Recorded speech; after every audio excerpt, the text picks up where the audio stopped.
नमस्कार दोस्तों, आगे की कहानी में सुनते हैं। संध्या की भाभी संध्या से कहती है कि रस्म है तो निभानी ही पड़ेगी।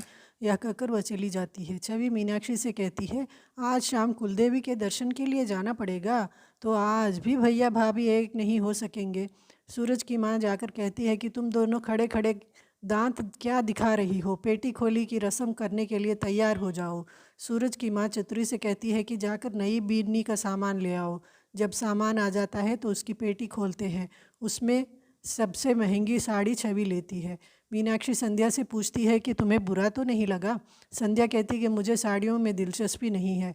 सूरज की माँ दूसरा बक्सा खोलती है जिसमें पूरे किताब रहते हैं।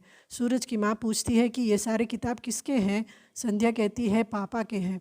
सूरज की माँ कहती है कि अपने घर की याद अपने साथ लाई है। कहती है कि शाम 4 बजे देवी दर्शन के लिए जाना है, सामान बांधकर तैयार हो जाओ। संध्या अपने कपड़े निकालने के लिए अंदर जाती है। तभी सूरज भी आता है और बॉक्स निकाल कर देता है जिसमें कपड़े रखना है। संध्या अपने साड़ी लाती है। जब उसके हाथ से साड़ी फिसल कर नीचे गिर जाती है। संध्या को साड़ी संभालना भी नहीं आता। सूरज आकर उसके सारे साड़ियों को अच्छी तरह से सजाकर पेटी में रख देता है। संध्या को अपना साड़ी ठीक से रखना नहीं आता, लेकिन सूरज आकर कहता है कि मैं कर दूंगा, आपको भी शादी से पहले साड़ी पहनना नहीं आता है।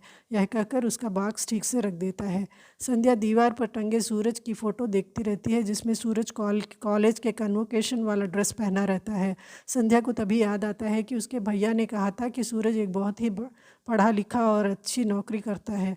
इतने में संध्या को एक टेबल पर बहुत सारी किताबें दिखती हैं और सूरज से पूछती है कि ये सारी किताबें आपकी है। सूरज कहता है हाँ।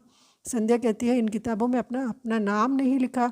सूरज कहता है कि नाम इसकी कभी ज़रूरत ही नहीं पड़ी। संध्या बोलती है कि एक बात पूछना चाहती थी, कि क्या मैं पूछूं। सूरज कहता है बोलो। संध्या दूसरी तरफ मुड़कर अपनी पढ़ाई की दिलचस्पी के बारे में बोलती है और पूछती है कि क्या मैं आप आगे पढ़ सकती हूँ। वह अपने सपने के बारे में और अपने माता पिता के सपने के बारे में बोलती रहती है कि मैं एक IPS ऑफिसर बनना चाहती हूँ। मैं मेरे माता पिता का सपना पूरा करना चाहती हूँ। क्या मैं आगे पढ़ सकती हूँ? आप मुझे पढ़ने देंगे ना? आप मेरी मदद करेंगे ना? मुझे पढ़ाएंगे ना? सूरज से कोई जवाब न मिलने पर वह पीछे मुड़ती है। वहाँ पर सूरज नहीं रहता है। सूरज की माँ बहुत सारे सामान लेकर सीढ़ी पर से आती रहती है। जब उसका पैर फिसल कर गिरती है और सूरज भागकर अपनी माँ की सहायता में लग जाता है। भाभोसा सूरज को अपनी साड़ियाँ देकर कहती है कि बीन्नी से कहना कि उसके सूटकेस में रख ले। सूरज जाकर संध्या के बक्से में ऊपर भाभोसा के साड़ियाँ रख देता है और कहता है कि माफ़ करना, माँ की आवाज़ सुनकर मैं नीचे चला गया था।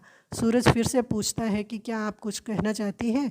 इतने में छोटू सूरज को बुलाता है। सूरज चला जाता है।